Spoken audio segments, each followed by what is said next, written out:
Now, you probably have heard about a disease called AIDS, right? How many of you have heard about AIDS? Good. Everybody has heard. What is the cause of AIDS? Yes? Yes? Yes? Yes? Immune system. Why? Why? Of course, AIDS means acquired immune deficiency syndrome. Why is the immune system failing? We have made a connection. We said it's due to HIV virus. Right? You have heard of that? But there are two people, one Nobel laureate and a professor of microbiology have written a book. His name is Peter Duesberg. He has written a book called Inventing the AIDS Virus. What's the book's name? Inventing the AIDS Virus, in which Kary Mullis, who is the other co-author, and Kary is a Nobel laureate, biochemist. He has written, Peter and I don't know what causes AIDS, but Peter and I know one thing for certain, and that is HIV virus does not cause AIDS. Quote, unquote. Who said that? Kary Mullis. Who is he? A Nobel laureate.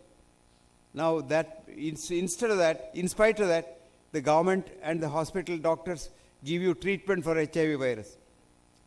There are prostitutes in San Francisco who were HIV positive in 1981, still alive and healthy and kicking, and nothing has happened to them. But still we say AIDS is due to HIV virus.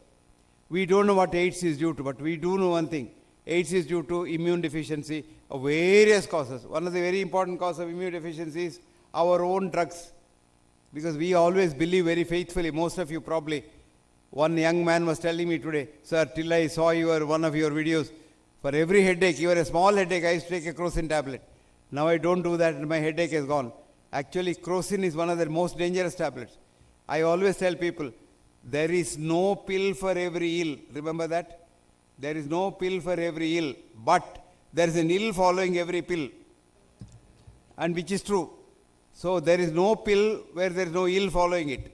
So if you don't want to have any illnesses, try to avoid pills like poison if possible. That does not mean you should not take pills at all. When the need comes, you may have to take it. Like for example, you have an infection.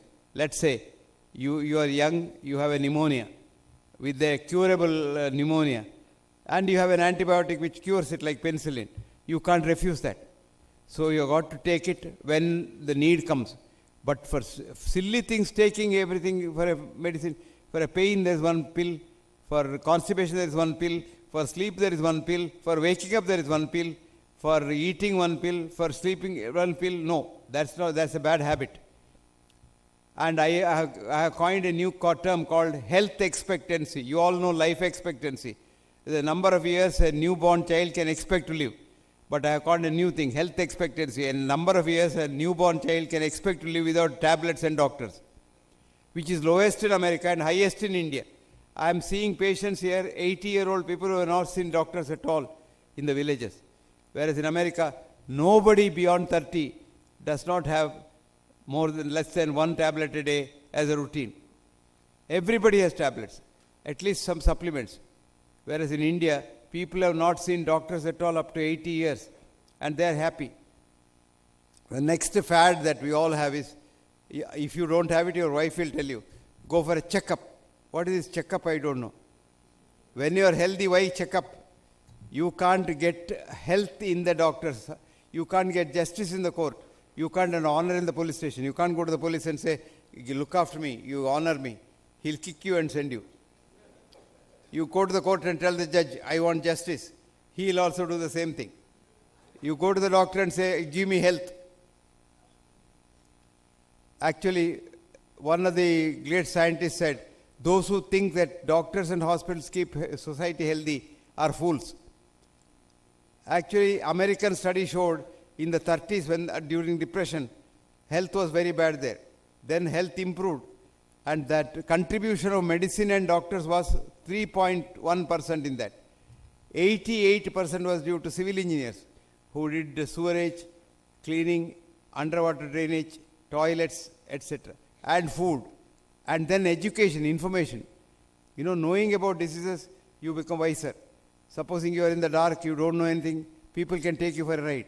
As I told you, you can be told there's a block in the vessel and you can be taken for a ride.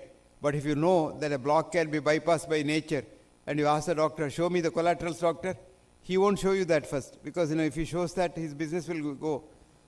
So when once he shows the collaterals, you know you don't require any bypass surgery to be done, because only cosmetic bypass can be done by the doctors. The better bypass is done by nature, because when nature does bypass, it's natural vessel.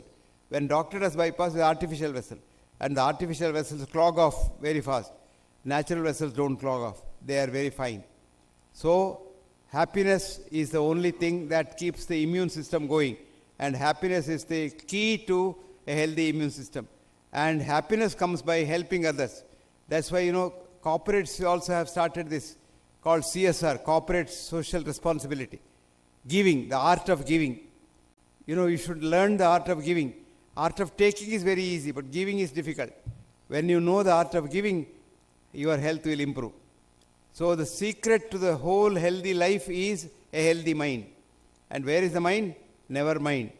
But the mind is where it is, and the mind has to be kept free, and the mind has to be kept healthy by not hating nobody. I always teach people, when you do pranayama, you can just breathe in saying that, let health go in, and then breathe out saying that, let diseases go out. You say, let happiness go in, let sadness come out. You say, let happiness go in, and let hatred and other jealousy, ego, pride, all the negative things go out. But the negative things are put in by society. Now, for example, a child is born like a god. Child doesn't know anything. The day you send the child to school, the child is graded.